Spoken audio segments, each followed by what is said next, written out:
Not seeing. Quite yet. Maybe Well, just not yet. Well, we can call to order and I'm sure he'll be along. Good evening. I'd like to call the April 5, 2021 meeting of the University Heights City Council to order. Mrs. Thomas, will you please call the roll? All I can say is same time next year. Sounds good. Great. Yeah. Sounds good. Well, thank you for- Oh my gosh. It's okay. Mrs. Blanco? Jackie, could you please? I are here. It was actually best president. Mrs. Thomas, oh, there, thank you. Very good. Mrs. Berry?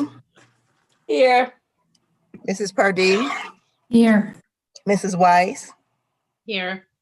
Mr. Ertl? Mr. Rock? Mr. Gould?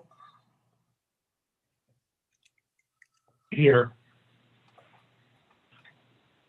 Okay, very good. Is there a motion to excuse Mr. Ertl and Mr. Rock? So moved, Mayor. Second. Very good. Motion by Mr. Gould, second by Mrs. Berry. Mrs. Thomas, will you please call the roll? Mrs. Blankfeld? I. Mrs. Berry? Aye. Mrs. Pardee? Aye. Mrs. Weiss? Aye. Mr. Gould? Aye. Very good. Motion carries. Will all those who are able please rise for the Pledge of Allegiance?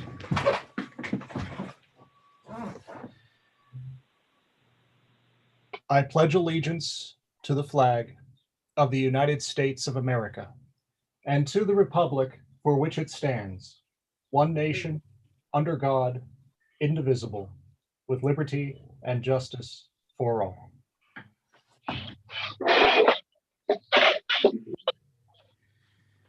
This evening, we have two sets of minutes to approve, one from the Monday, March 1st, 2021 meeting, one from the Monday, March 15, 2021 meeting. We should take two separate motions. Is there a motion to approve? I'll approve the first set of minutes. Very good. Motion by Mrs. Weiss to approve the Monday, March 1, 2021 minutes. Is there a second? Second. Second by Mrs. Berry. Any discussion? Seeing none, Mrs. Thomas, will you please call the roll? Mrs. Blankfeld? I. Mrs. Berry? Aye. Mrs. Pardee? Aye. Mrs. Weiss? Aye. Mr. Gould? Aye. Very good. Minutes are approved. Is there a motion to approve the minutes from March 15, 2021? So moved, Mayor. Very good. Motion by Mr. Gould. Is there a second? I'll second, Mayor. Second by Mrs. Blankfeld. Any discussion? Seeing none, Mrs. Thomas, will you please call the roll? Mrs. Blankfeld? I. Mrs. Berry? Aye. Mrs. Pardee? Aye. Mrs. Weiss? Aye. Mr. Gould? Aye. Very good. Minutes are approved. We're now at the portion of the meeting where we take comments from the audience. Excuse me. Speakers are limited to 5 minutes. Total time allowed 15 minutes per meeting unless otherwise permitted by Council Ordinance number 9125. Is there anyone here who would care to address the city this evening? I see Mr. Collier. Actually, let Mr. Wortham go first because he had his hands up first very nicely. Oh, No, it's okay. All right, I'll go first. okay, Mr. Hi. Wortham, say your name and address for the record, please. My name is Stephen Wertheim. I live at 4355 Baintree Road, obviously University Heights. I am coming tonight as a member of the Reaching Heights Board of Trustees, a local nonprofit that works to connect the community to our public schools with information and events. Beginning on April 12th, all elementary school students will attend school 5 days a week in person or remain fully remote. The middle school and high school students can attend 5 days in person, hybrid, or fully remote. Certain student groups, such as career techs, students with low incidence disabilities, and Option Center students will begin attending 5 days a week in person starting tomorrow. Unfortunately, the Ohio Department of Education is requiring that all Ohio State tests must be completed in person, and the results will be used to determine the district's Ed Choice status in school year 2023-24. Students opting out of testing will cause lower scores for the district, which could increase the already enormous drain on funds away from our public schools to private and parochial schools. Superintendent Elizabeth Kelly will deliver the State of Our Schools address on Thursday, April 15th at 7 p.m. live on the district's YouTube channel. The event will feature an exciting strategic plan updates and district happenings, as well as student speakers and musical performances. The entire Heights community is invited to watch. One important experience that was missed due to the schools operating remotely was the introduction of 8th grade musicians to high school musicians. So the middle school and high school orchestras rehearsed together and then performed individually to create an extraordinary combined performance. It also can be viewed on the CHUH District YouTube channel at youtube.com. Thank you very much. Okay. Thank you, Mr. Wertheim. Thank you for coming here and making that announcement on behalf of Reaching Heights. Thank you. All right. I believe Mr. Collier wanted to Yes. speak. You may go next, and if you'd state your name and address for the record, you may take 5 minutes. My name is Ronald Collier. I live at 4446 Silsby Road. I'm here to talk about, I don't know if there's anything the city can do or the building department can do or the zoning department can do, but I'm pretty sure everybody knows the Dollar Tree that's at Cedar Center South on Cedar Road, right? That is, in my view, it is an embarrassment to the city of University Heights. It's very unkempt. I've complained personally to the company's website numerous times about it's unkempt and unclean, and the way the employees are, especially how they're not enforcing the mask rule. I think I actually reported them for not enforcing the masks in the stores. Look, it's an embarrassment to the city of University Heights. Is there anything that the city can do, like revoke their business license? Because it's embarrassing. I have to drive. Sometimes I drive out to Aurora or Mentor to go to a quality Dollar Tree, even though there's one in my neighborhood that I can't go to because it's so unkempt, and it's an embarrassment to the city I live in. Well, yes. In fact, we have issued notices previously to the Dollar Tree, and they did take, at least at one time, seeming corrective action as to some things that were found there by our inspectors. I was unaware that we were having a problem with them again. And Like I said, sorry, Mr. Mayor. I've reported them many times to their company website. I reported them, the mask complaints to Cuyahoga County Mask and to the state mask that Governor DeWine set up. I've had it, and it's even without the mask, it's very unkempt and unclean.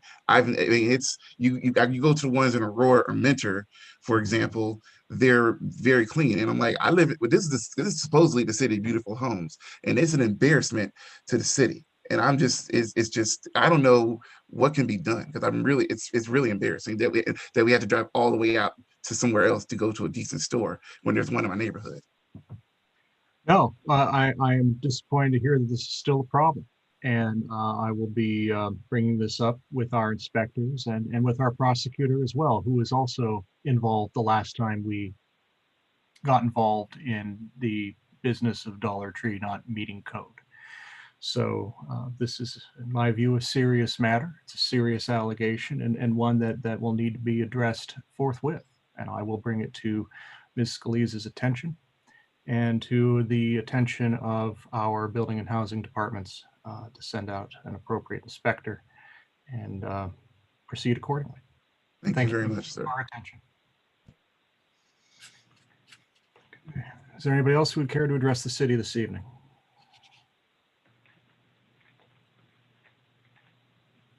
All right. Well, seeing none, we will then move to reports and communications from the mayor and the taking of action. I hope that everyone had a happy Passover and happy Easter. Since my last report, I delivered the State of the City address on March 18, 2021. I will provide the text of it with this report so Mrs. Thomas may make it a part of the city's record and incorporate it herein by reference. It was the first ever virtual State of the City, and hopefully it will be the last virtual State of the City. I did keep it under 2 hours.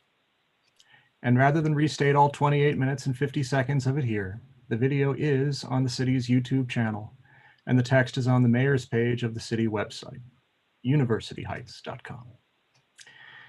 The advantage of watching the video, of course, is that midway through, there is a hype video for the summer concert series planned to begin belatedly on July 1st with the University Heights Symphonic Band and a summer showing of Raiders of the Lost Ark, all at the Hamlin Quad at JCU.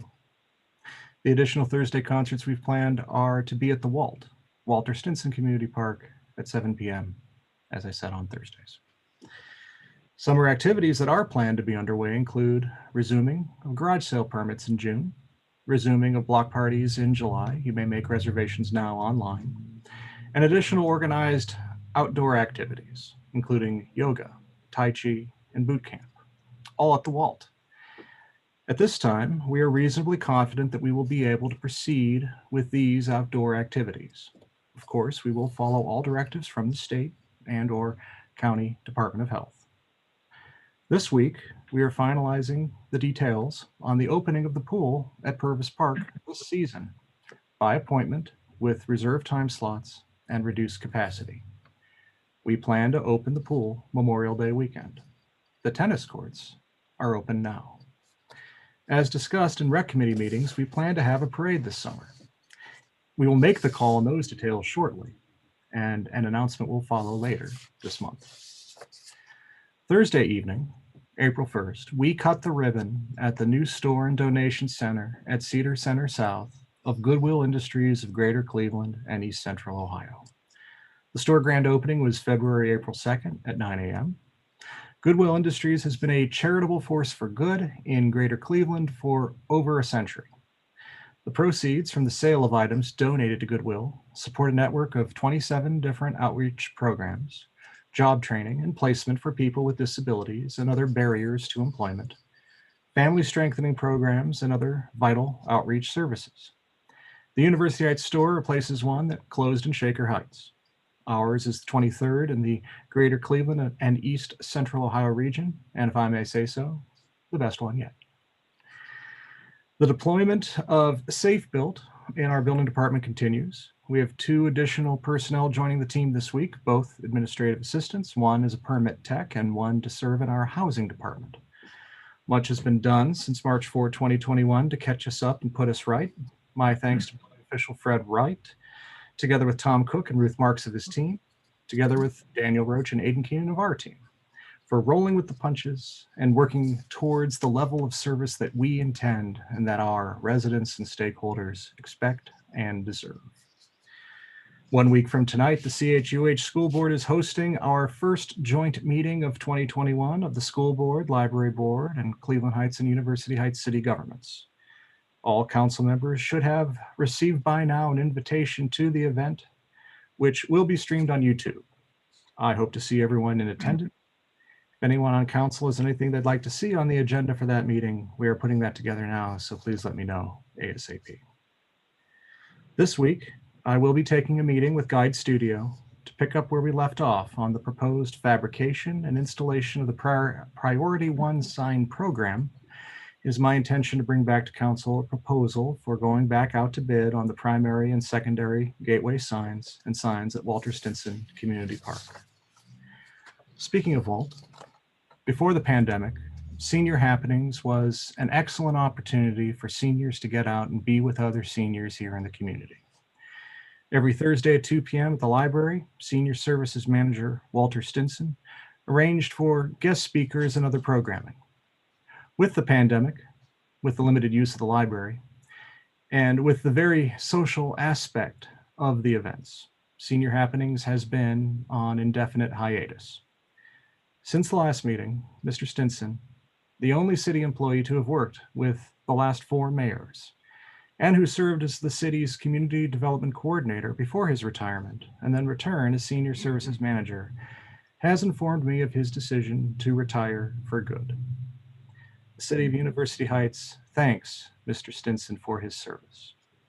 And while we have celebrated it with proclamations, recognitions, even a community park naming, I look forward to a day, hopefully soon, when we may recognize him once more for the exemplary community leader he has been in University Heights since the 1970s. An inspirational example of service to which we may all inspire. Thank you. This concludes my report. First item on the agenda is a motion, item A, motion confirming Mr. Timothy Lloyd to the Board of Zoning Appeals for a 2-year term commencing February 2021 through January 2023. Mr. Lloyd is a 27-year resident of the city, has expressed an interest in serving on our BZA, is experienced in the insurance industry, is in fact retired from that industry. Mr. Lloyd and his materials were forwarded by Kelly to all members of council, and Mr. Lloyd himself is here on the Zoom call. Mr. Lloyd, welcome. I'm going to recognize you now. If you have a few words you'd care to say to our council. Well, I'm just really excited about this opportunity. Very much want to serve the city I love, and I look forward to hopefully confirmation this evening. Very good. Thank you. Does anybody have any questions for Mr. Lloyd or discussion on this motion?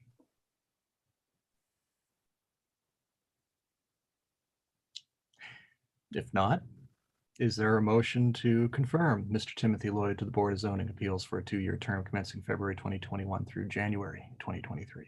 Also move, Mayor. Wonderful. Motion by Mrs. Blankfeld. Is there a second? Second by Mrs. Berry. Any discussion on the motion? Seeing none, Mrs. Thomas, will you call the roll? Mrs. Blankfeld, Aye. Mrs. Berry, Aye. Mrs. Pardee, Aye. Mrs. Weiss, Aye. Mr. Gould, Aye. Very good. Motion carries. Before we proceed, I see Mr. Jaffe, the chair of the BZA, is here, as well as Mr. Goodman, who I think, you recommended Mr. Lloyd in part to the administration as somebody who we might want to take a look at to be on the BZA.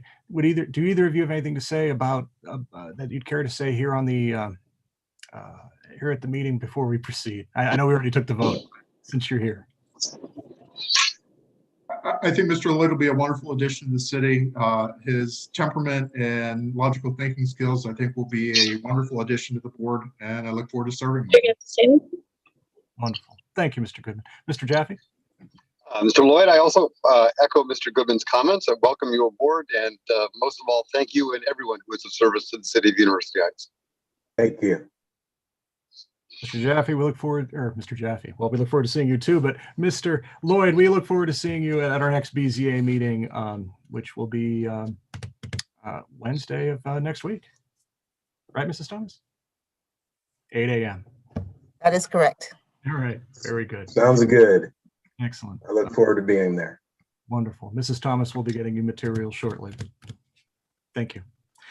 Before we move on to item B, I'd like to give the floor to Mr. McConville. He has a matter of housekeeping to bring up before we proceed to that item. Mr. McConville, you have the floor.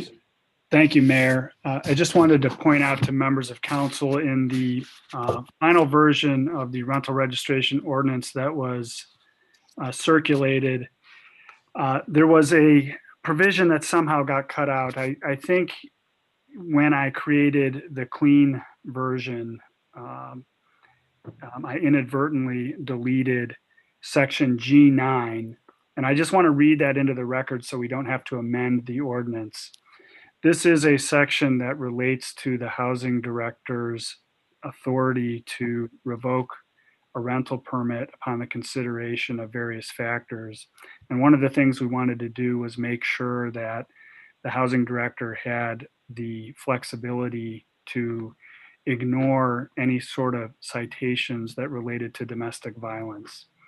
And so the provision that belongs in the final version that was inadvertently omitted reads as follows. It's number 9. whether the citations issued related to an incident of domestic violence and/or whether the revocation of the rental permit would cause hardship to a victim of domestic violence or result in a victim of domestic violence being displaced, it being the desire of the city not to create additional hardship or unnecessary risk to health and safety for any victim of domestic violence. And happy to speak in more detail about the rationale for including that language in the ordinance once it's been read, if I'm given the floor again. I think that will happen, Mr. McCarville. Are you finished? Yes. Very good. Well, then with that, we will now move on to item B on the agenda, which is ordinance 2021-11, amending codified ordinance section 1280.10 entitled rental of 1 and 2 family dwelling units in U1 and U2 districts. This is on first reading. The sponsor of the legislation is Councilperson Blankfeld, and Mrs. Blankfeld, you have the floor. Thank you, Mayor. I'd like to first thank the Building and Housing Committee members, Mr. Gould, Mr. Rock, Mrs. Berry, as well as Vice Mayor Michelle Weiss and Council members Pardee and Ertl. Everyone was very gracious, giving of their time and their insights, which had the legislation brought to a place where it is now. Special thanks to Law Director, Mr. McConville. You've looked at this more times than anybody should have to. So the fact that something was just a bit off, that's fine. As long as we've caught it, because that is an important piece to have in there. Your time and your talents and your expertise have brought it all together to clearly communicate the intent. This is to promote the health and safety and tranquility of these U1 and U2 districts for the safety of all of our neighbors. This piece began quite some time ago, before I was elected to council. I want to recognize those council members that worked so hard on it, especially Mark Wiseman, who was chair of this committee prior to my joining council. So this looks to be in a wonderful spot. We thought we were here a few times, but I believe that this really is the best version of this, and we should all be very proud of that hard work. So thank you to everyone again. And Mr. McConville, yes, you do have the floor again. If you could add your thoughts and explain it a little further. Very Thank good. you. Thank you, Mrs. Blankfeld. Mr. McConville, please go ahead. Thank you, Mayor. I think it makes sense to provide a little bit of background about some of the legal concerns that the city had that prompted the overhaul of our rental registration ordinance, and then having reviewed those to get into what the substantive changes are to the ordinance. Initially, when we started looking at this ordinance, I think a little over 3 years ago, we were looking at it mainly from the standpoint of reviewing the fee structure. And we became concerned that we not arbitrarily establish a fee structure, but instead that we make sure that our fee structure be tied to the actual costs of the program. And in connection with that concern, Patrick Rogan Myers, who at the time was the housing director and community development director, performed a study and concluded that the fee structure actually did cover the costs of the rental registration program. As that review was being conducted, a significant case was decided in the Northern District of Ohio called Yoder versus Bowling Green University. It was an action brought by students of Bowling Green who were challenging an ordinance that had language that's remarkably similar to our rental registration language, in that it prohibited more than 3 unrelated persons from living together in any rental unit. The plaintiffs challenged that under a theory of the Ohio Equal Protection Clause and argued that the Equal Protection Clause in the Ohio Constitution is actually stricter in its application to property-related cases than its federal counterpart, And the court accepted that argument and held that in fact the Equal Protection Clause under the Ohio Constitution provides greater protections as it relates to property claims than one would be afforded under the federal Constitution. Noted that concerns related to density and parking were legitimate, but that an ordinance that was based on the relationship of people as opposed to the space involved did not serve those concerns, and therefore concluded that Bowling Green's ordinance was unconstitutional. The court did go on to note that space-based restrictions that are specifically designed to address density and issues of health and safety may be permissible. And so we have sought to tailor our ordinance to the findings and the holdings of that Bowling Green case, and have created a space-based regulatory structure for rental registration.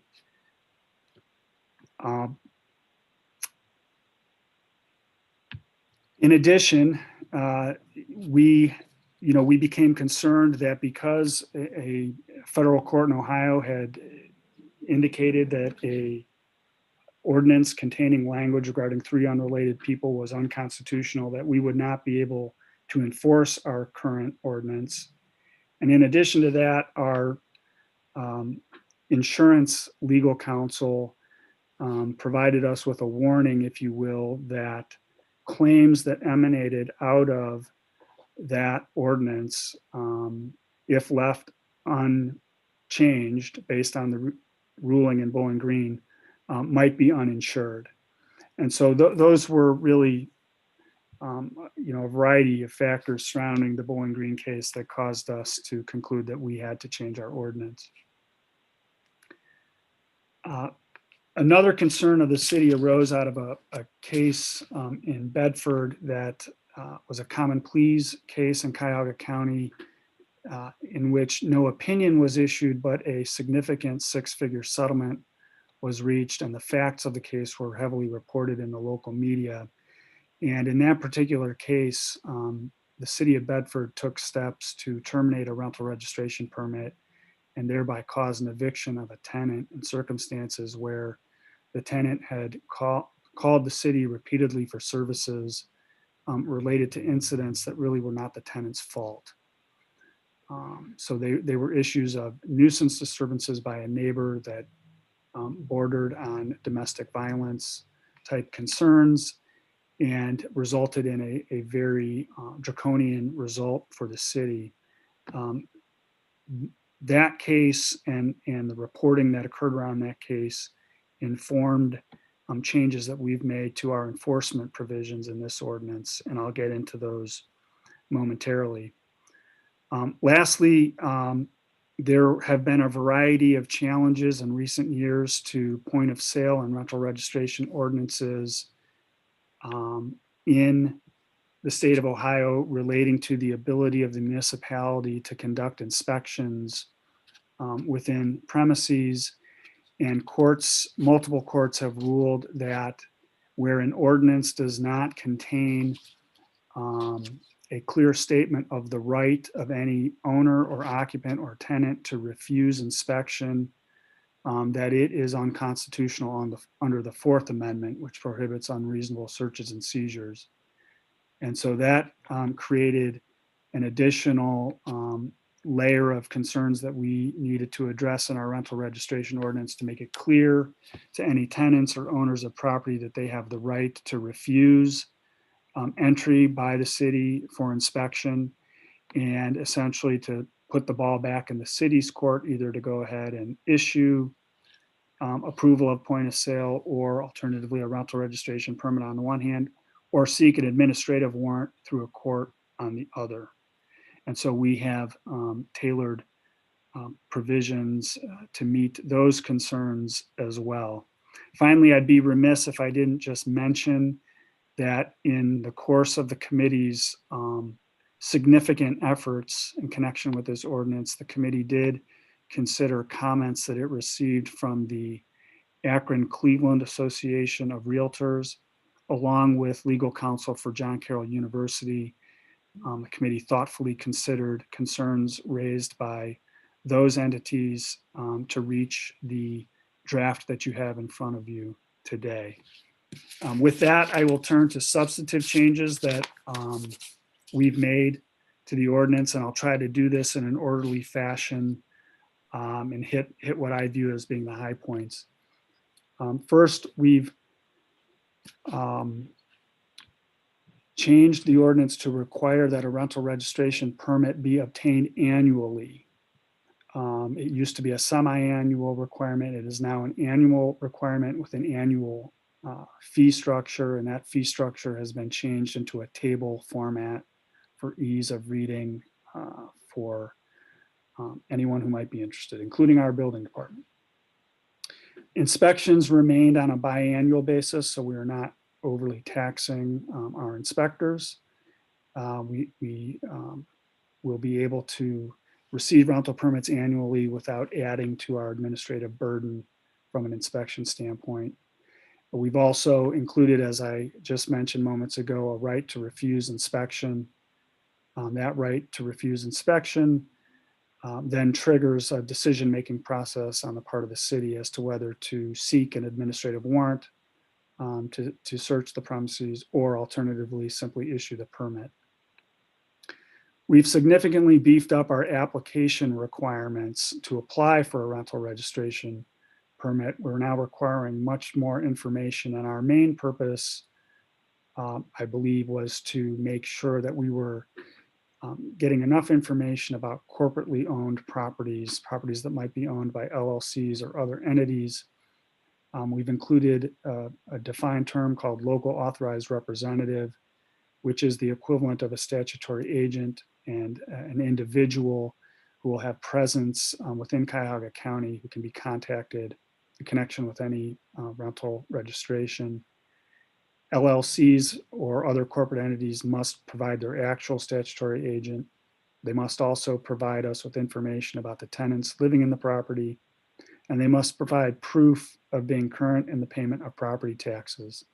That is a requirement that has worked very well in numerous other municipalities, and I believe will provide additional revenues for the city in the long run. The ordinance does still draw a distinction between related and unrelated individuals, but ties that distinction to space and health and safety concerns. In particular, our ordinance indicates that a rental can be occupied by the number of unrelated persons that does not exceed the number of bedrooms in a home. We then go on to define bedroom very specifically and very narrowly to contain the following 4 characteristics. A bedroom must have a full bathroom directly attached or abut the hallway leading to a full bathroom. A bedroom must be a minimum of 80 square feet with no dimension being less than 8 feet. A bedroom must contain a built-in closet, and a bedroom must have a minimum of 2 means of egress. We have also broadened the definition of family to encompass domestic partnerships, and we've incorporated a detailed and sophisticated definition of domestic partnerships that has been largely borrowed from policy developed in the city of Cleveland. And finally, we've provided a right of appeal to those who might be denied a rental registration permit on the basis of constituting what is known as a functional family equivalent. That right of appeal is to the Board of Zoning Appeals. And I think it makes sense just to avoid controversy and ease any concerns of residents to note that in defining functional family equivalent, we note the following, that quote, a group of unrelated individuals that utilizes a dwelling unit as a daycare center, fraternity house, sorority house, residential cooperative, commune, dormitory, rooming house as defined in our codified ordinances, boarding house, halfway house, or a use equivalent to any of the foregoing shall not qualify as a functional family equivalent. We are, however, providing an avenue for non-traditional family type units that are permanent and stable to obtain rental registration permits, even though they may technically not comply with the space-based unrelated person distinction. And then finally, we've updated our enforcement provisions. We are still providing our housing director with the authority to revoke a rental registration permit, but we have updated a variety of categories that should be considered in making that decision, including whether any citations that relate to a particular address arise out of domestic violence. And that is the provision that I read to you prior to the first reading of the ordinance. I think that hits on most of the major points in the ordinance. As you can see, it really is a major overhaul addressing a variety of legal issues. And with that, I'll turn the floor over to any member of council who may have questions. McConville, thank you. I have a couple of questions. Thank you. First of all, I do want to commend Mrs. Blankfeld and her committee and the administration, the law director, everyone who worked on this, because this has been an ongoing process that's taken quite a while, been looked at many times, and required a level of detail and care that is evident in the final product. So thank you. I just had two questions for clarification, and actually the law director's excellent explanation mostly answered one of them, but on page 3, C1C,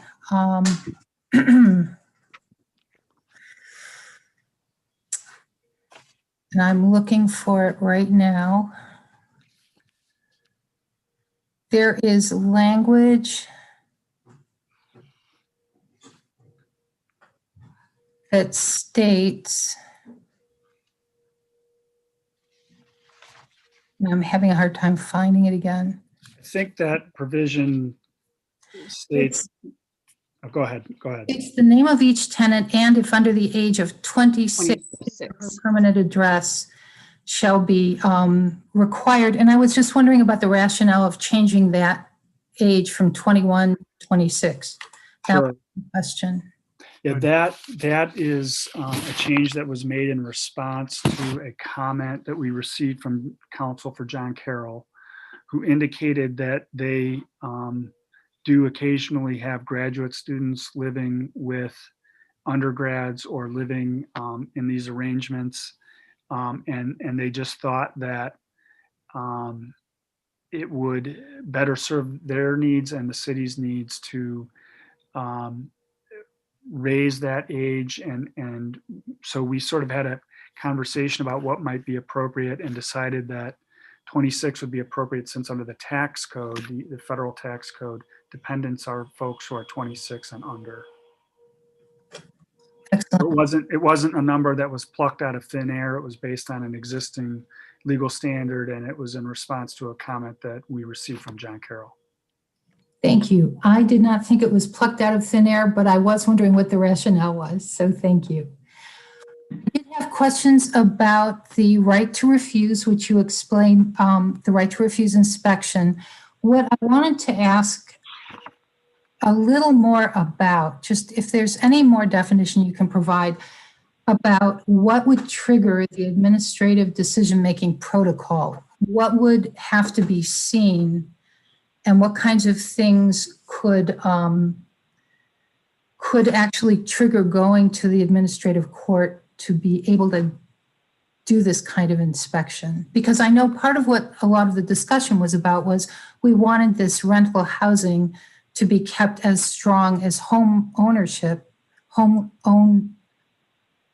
as you know what I'm saying, our own privately owned homes are through our street inspections that go through a third of the city each year. So the idea that we would get in and actually inspect inside was a safety protocol and to keep things strong. I was wondering what would trigger the actual inspection if the if the owner refused? Well, I think as a practical matter, in almost all instances, if an owner refuses, the city is likely to want to seek an administrative warrant to gain access for inspection on the basis that a lot can happen in 2 years inside of any unit of housing that can create health and safety or code issues that the city has an interest in enforcing and making sure, that codes are met and that the unit is safe. We would make the case to the court that it's been 2 years or perhaps longer, or that we have other reasons to believe that there are code infractions that bear inspection. It would then be up to the court to decide whether our health and safety concern is sufficient enough to grant the warrant or not. I believe that the courts will be very receptive to these kinds of requests for administrative warrants because they understand the duties and obligations of a municipality to enforce codes. And they do understand that these kinds of inspections serve a dual purpose, and that among the purposes is the safety of the occupants of the premises. But in the event that a court felt that our administrative warrant did not present sufficient grounds to justify an inspection, the court would so rule, and we would be bound by that ruling, and we would be bound to issue the rental permit absent the inspection. I just don't think it's very likely. I suppose it's possible that a landlord could say, look, I've had 2 inspections in the last 4 years and they were both perfect. I had 0 violations. I don't, I don't allow code violations to exist, and I don't feel there's a basis for this, and perhaps defeat our arguments for a warrant, which are really going to be based on the lapse of time. But it'll be ultimately up to the judge to decide. So is the history in municipalities that are doing this and have this kind of clause that landlords basically do not refuse consent for inspection typically, that's more an anomaly? I believe that's right. That's certainly what I've experienced in the other community I represent that's had this provision in place.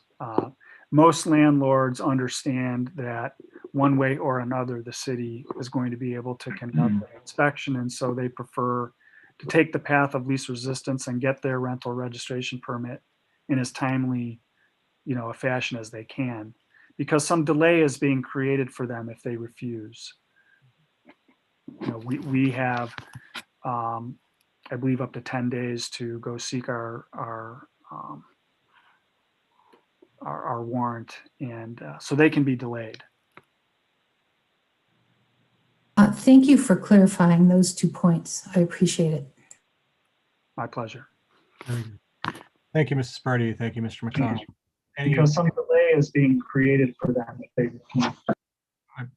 Any further questions or comments on this agenda item? I do want to acknowledge as well Mrs. Strucker, who attended meetings and had a lot of great insights. So definitely part of the team that brought this together. Thank you. Mayor? Yes, Mr. Gould. Thank you. Mr. McConville, first a question, and then I'd just like to create a record. The discretion of the administrator who makes the decision about whether or not to revoke a rental permit, that individual has independent discretion as to whether or not the threshold items should warrant the revocation of the permit. Is that correct? Yes, I would say it's limited by the provisions in 1 through 9 to some extent, but yes, generally speaking, that is correct. So for instance, if we have overlooked something here, we wanted to ensure that domestic violence was there, but some of the case law speaks to the fault of the individual or the victim status of the individual whose permit is being revoked, or who will be displaced from their housing as a result of the revocation. And so that individual, should there be something that fell through where it was clearly not in the interest of justice or in the interest of the goals and aims of our ordinance that we're passing this evening, in that administrator's view, they would have discretion not to revoke the permit should they come to that conclusion. Is that right? That is correct. And I would add that there's an additional layer of protection built into our regulatory structure in that the party whose registration is being revoked has a right of appeal to the Board of Zoning Appeals as well. So we're attempting to sort of belt and suspenders these kinds of issues in the sense that, number one, we want to make good decisions up front and be careful about the way these matters are being considered. And number two, we're providing a right of appeal to the Board of Zoning Appeals so that an independent body can review that decision. Okay, thank you very much. And then the only other thing that I just wanted to create a record again to kind of echo as one of the decision makers, some of the things that you said, Mr. McConville, regarding the intent of this ordinance and the reasons why it's important to University Heights as it applies to the housing stock that we have, the living circumstances of individuals within the city of University Heights, and the structures in which individuals are living. The mayor had the opportunity to send out a summary from Cuyahoga County, the most recent data book. And I had the opportunity to review some of the data that was presented therein regarding University Heights and our residents in the residential section. And it really just backed up and provided data that supported the decisions and the reasoning that you've outlined. We're in the bottom 50% in terms of number of households, but we're in the top 10 out of the entire county in average household size. And in addition to that, there's an issue of density, the number of people living in the number of homes that we have. And according to Cuyahoga County, we are number 2 in population density in the entire county. More than Parma, more than Euclid, more than Strongsville, more than Westlake, more than Cleveland Heights, and even more than the city of Cleveland itself. And so when you look at those larger cities, especially the city of Cleveland, who has homes that are designed for the population density that it has, we don't have that in University Heights. We have homes where people have sometimes made do with sizes of rooms, or something that may have been a closet and now it's a bedroom, or an office without a closet that's now a bedroom, and we have people living in them.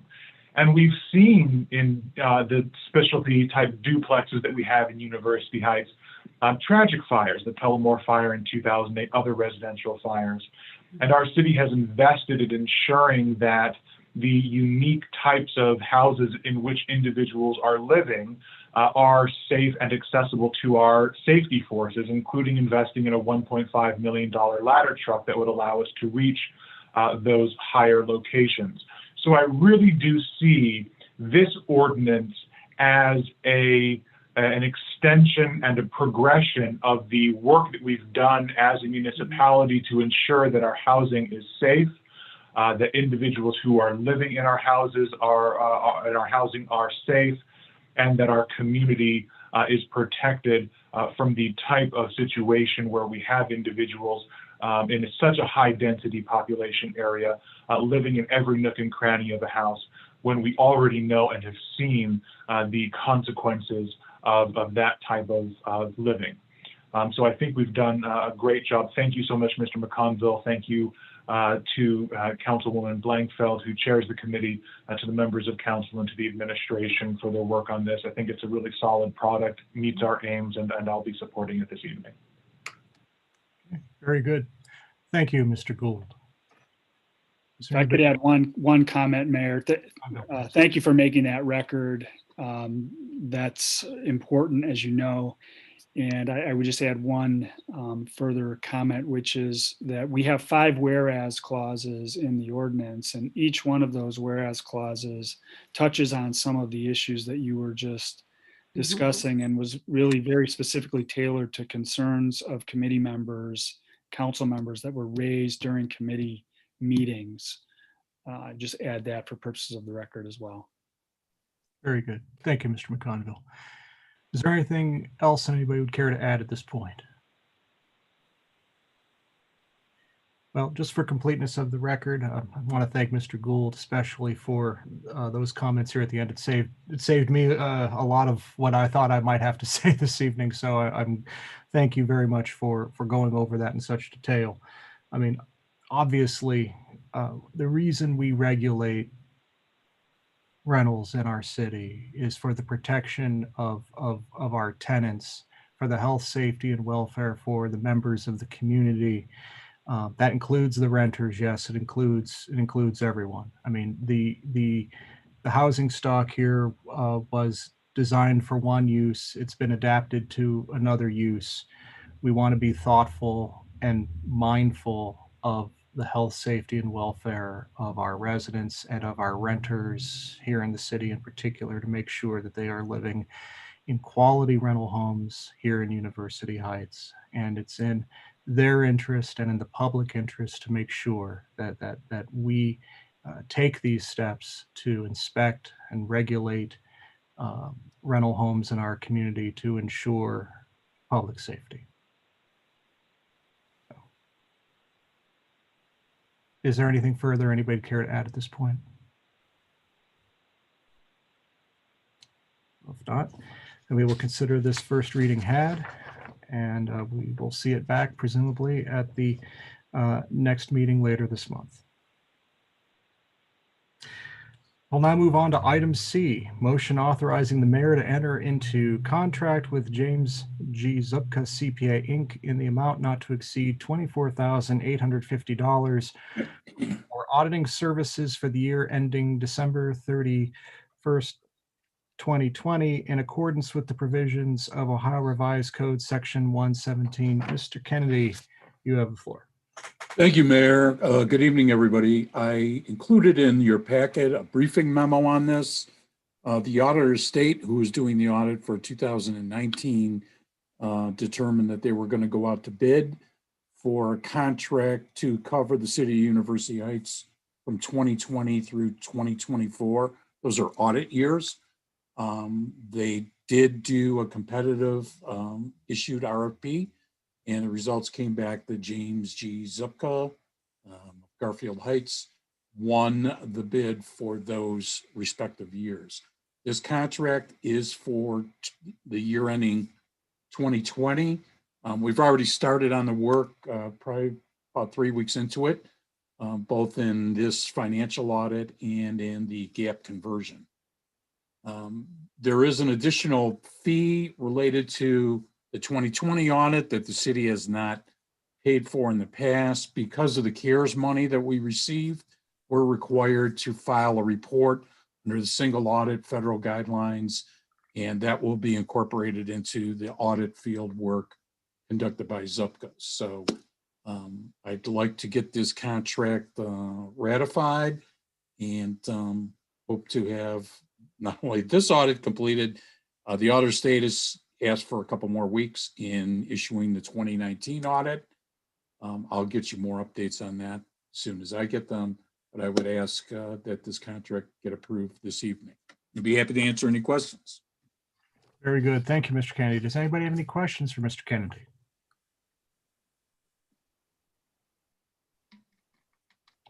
Seeing none, is there a motion? So moved, Mayor. Very good. Motion by Mrs. Weiss to authorize the mayor to enter into contract with James G. Zupka CPA Inc. in the amount not to exceed $24,850 for auditing services for the year ending December 31, 2020, in accordance with revisions of Ohio Revised Code, Section 117. Is there a second? I'll second, Mayor. Second by Mrs. Blankfeld. Any discussion? Seeing none, Mrs. Thomas, will you please call the roll? Mrs. Blankfeld, Aye. Mrs. Berry, Aye. Mrs. Pardee, Aye. Mrs. Weiss, Aye. Mr. Gould, Aye. Very good. Motion carries. Mayor, brief point of order. Yes. Just to clarify, either to you or Mr. McConville, since we have a joint meeting coming up, do we need to specify that it's our intent for the second reading of the ordinance 2021-11 to be had at our next regular meeting, rather than setting the intent that it be our next meeting, which would be a joint meeting of us and the school board? I Or don't does know. it not matter? I don't know. Go ahead, Lou. Well, the ordinances provide the mayor with the authority to set the agenda for the meetings, subject to council rights as well. So I think it's fair to assume that this item will not appear at a special meeting, be at our next regularly scheduled meeting, and the minutes should so reflect. Wonderful. Thank you. Yes, just for the sake of the record, the next regular meeting is April 19th. I didn't have the date handy and didn't want to state it wrong, Mr. Gould. So I just said the next meeting, and I wasn't thinking about the joint meeting with the school board, or the library or Cleveland Heights. So yes, for clarification on the record, we would be looking at the April 19th meeting. Thank you. Thank you. Appreciate it. Okay, so moving on. Item D, motion authorizing the payment to Signal Service for the repairs to the pedestrian crossing signal at 2384 Warrensville Center Road in an amount not to exceed $16,914. Mr. Kennedy, you may have the floor.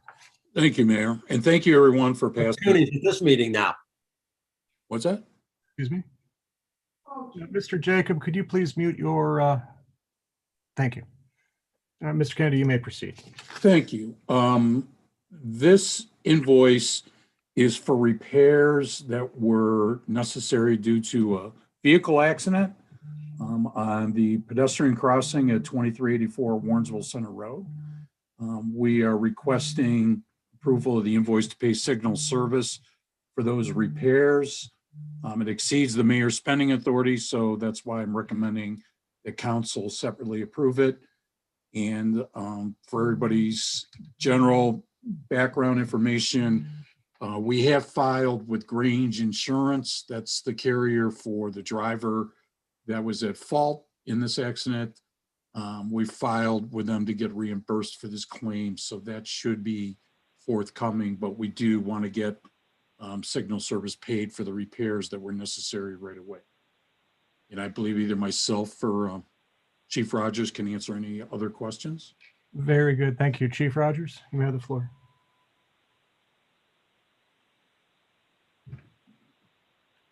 Nothing further specifically at this time. Also, just to acknowledge Signal Service. They provide a specialized service and a unique service to this region, to the city. And this type of work would typically be exempt from public bidding because of those circumstances. Okay, very good. Thank you, Chief Rogers. Any questions for Mr. Kennedy or Chief Rogers? Seeing none, is there a motion to authorize the payment to Signal Service for the repairs to the pedestrian crossing signal at 2384 Warrensville Center Road in amount not to exceed $16,914? So moved. Thank you, Mrs. Weiss. Motion by Mrs. Weiss. Is there a second? Second. Second by Mrs. Berry. Any discussion? Seeing none, Mrs. Thomas, will you please call the roll? Mrs. Blankfeld, Aye. Mrs. Berry, Aye. Mrs. Pardee, Aye. Mrs. Weiss, Aye. Mr. Gould, Aye. Very good. Motion carries. Thank you. Next item is item E. Motion to hold an executive session immediately following this regular meeting for the purpose of discussing personnel, legal, and/or real estate matters. We do have a real estate matter we wish to discuss in executive session. Is there a motion to hold an executive session to discuss a real estate matter regarding development? Mayor also So moved. moved. Second. All right, well, I'll take the motion by Mrs. Blankfeld and the second by Mr. Gould. Mrs. Thomas, will you please call the roll? Mrs. Blankfeld, Aye. Mrs. Weiss, did you want to say something? Yeah, and I just wanted to bring a real estate matter up, but since it's already going to Okay. be Real estate? Okay. Very good. Well, then, real estate matters. Okay. Excellent. Thank you, Mrs. Weiss. Mrs. Mrs. Thomas. Berry, Aye. Mrs. Pardee, Aye. Mrs. Weiss, Aye. Mr. Gould. Aye. Okay, we will have an executive session following the portion of the regular meeting. We turn now to directors' reports, starting with finance. Mr. Kennedy. Unmute here. Thank you, Mayor. Just a couple of things. We're in the process of closing the month for March, so I'll be getting reports out to the mayor and council and department heads in the next week or so. Things we're doing fine so far. Still waiting some additional guidance on how the new Corona monies will be distributed and what parameters will be established for what we can spend that money on. I'll update everybody as soon as I get some more detailed information. As I mentioned earlier, we've been working for the past 3 weeks on providing the auditors with some information and data that they've requested related to the 2020 audit. I'm in the process of filing the CIC annual report with the Auditor of State. That has to be done by the end of April. Also, we'll get done very shortly the tax filings for the CIC for 2020. And look forward to getting a meeting together, the CIC, to ratify some of those expenses that we've processed and to establish a budget for 2021. And that's about all I have at the moment. Any questions? Yes, any questions for Mr. Kennedy? I may just build on something Mr. Kennedy said. CIC members, we should be looking to have a meeting here during the month of April. We will distribute a some sort of poll with regard to setting that date. If there are no questions, thank you, Mr. Kennedy. Thank you. Very good. We will now move on to Director of Law, Mr. McConville. No report this evening, Mayor. Very good. Thank you, Mr. McConville. Public Safety, Police, Chief Rogers. Mayor, no report this evening. Very good. Thank you, Chief Rogers. Public Safety, Fire, Chief Perko. Thank you, Mayor. Everybody able to hear me okay? Okay. I had a call in on the phone, just wanted to make sure. Only one item to report. Tomorrow we'll be starting hydrant flushing for the spring. Normally this takes a couple weeks, but this spring it will likely take at least a month, possibly go into May, because we're going to also be doing some flow testing. Be a bit more comprehensive than usual, but we'll be sure to post on social media the zones that we're in throughout the city, and residents can call if they have any questions about that. And just a reminder to run your water until it is clear before drinking or washing your clothes. That is all I have to report. Thank you. Okay, thank you. Any questions for Chief Perko? Seeing none. Service, Mr. Picorni. Thank you, Mayor. Good evening, Council. Only one item to report on this evening. Loose leaf collection has started up again. So we have the leaf machine back out with a crew collecting leaves with the vacuum machine curbside. We also have a crew collecting brush, which is loose and untied. That'll go on through the month of April, and then we'll go back to lawn leaf bags following that time. And that's my report. Thank you. Okay, very good. Thank you, Mr. Picorni. Any questions for Mr. Picorni? All right, seeing none, we will move on to building. Mr. White. Thank you, Mayor. just wanted to report that we now have a full-time permit tech and a full-time housing secretary on staff in the building department.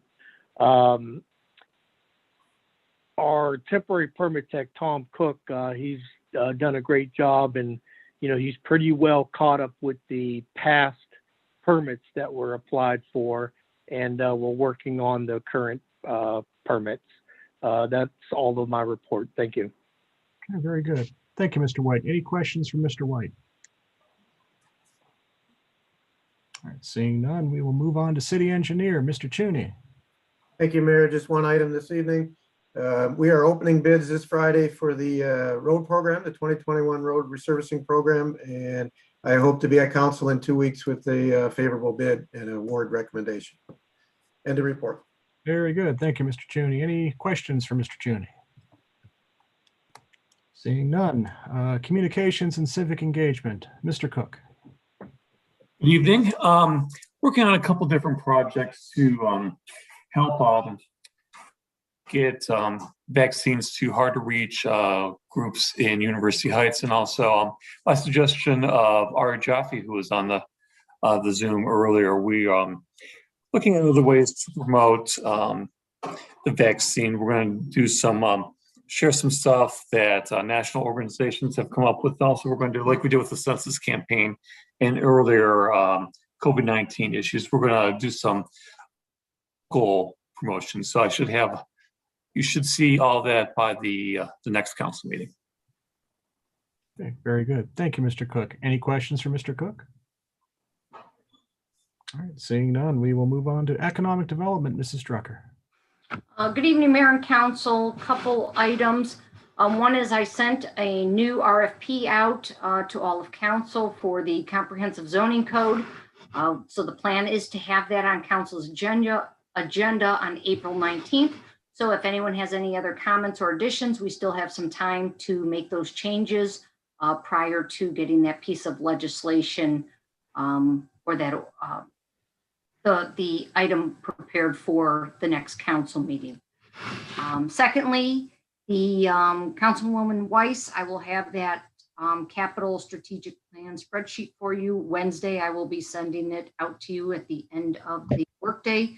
That'll give everybody time to review the draft that was sent out earlier today to just confirm that the items that are being requested and the estimates for those items are accurate for each department. And then my third item, I will be discussing with council in executive session. Okay, very good. Thank you, Mrs. Drucker. Any questions for Mrs. Drucker? Seeing none, we will move on to reports from standing committees. Building and Housing, Mrs. Blankfeld. No report this evening, Mayor. Thank you. Good, thank you, Mrs. Blankfeld. Community Outreach, Mrs. Pardee. No report, Mayor. Thank you. Thank you, Mrs. Pardee. Economic Development, Mr. Rock is not here, but is there anybody here from the committee who has anything to report? All right, we'll take that as a no report. I will note for the record that Economic Development did meet to discuss the RFP on zoning. Finance, Mrs. Weiss. Yes, thank you, Mayor. There'll be a strategic planning committee on April 14th at 7 p.m. Very good. Thank you, Mrs. Weiss. Recreation, Mr. Ertl. Mr. Ertl's not here. Anybody from the rec committee have anything they care to add this evening? All right, no report. We'll move on to safety. Mrs. Berry. No report. Thank you, Mrs. Berry. Service and Utilities, Mr. Gould. Thank you, Mayor.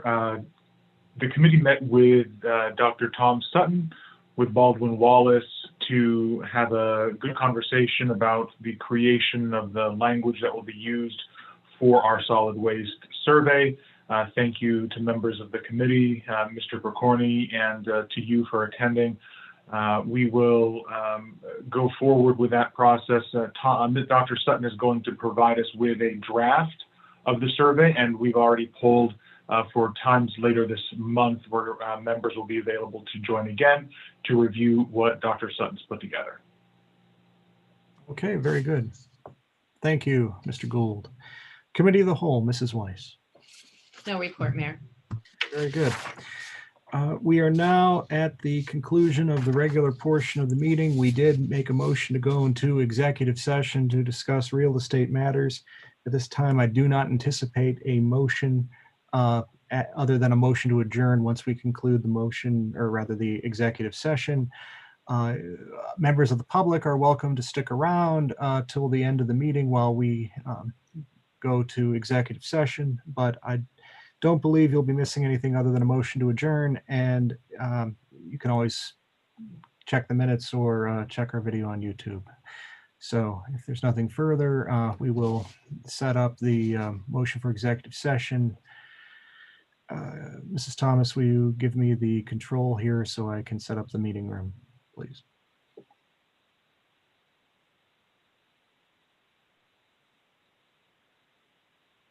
All right, now set the breakout room. Give me one moment, please, to assign manually. All right, assign.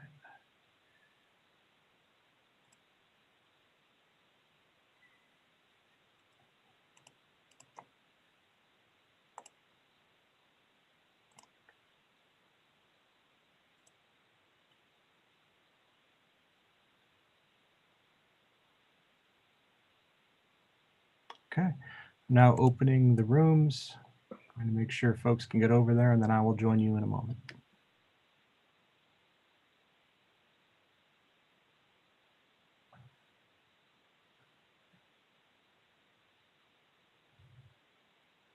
Okay, looks like everybody made it. I will now.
Is there a motion to return to regular session? So moved. Motion by Mrs. Blankfeld. Is there a second? Second. Second by Mr. Gould. Mrs. Thomas, will you please call the roll? Mrs. Blankfeld, Aye. Mrs. Berry, Aye. Pardee, Aye. Mrs. Weiss, Aye. Mr. Gould. Aye.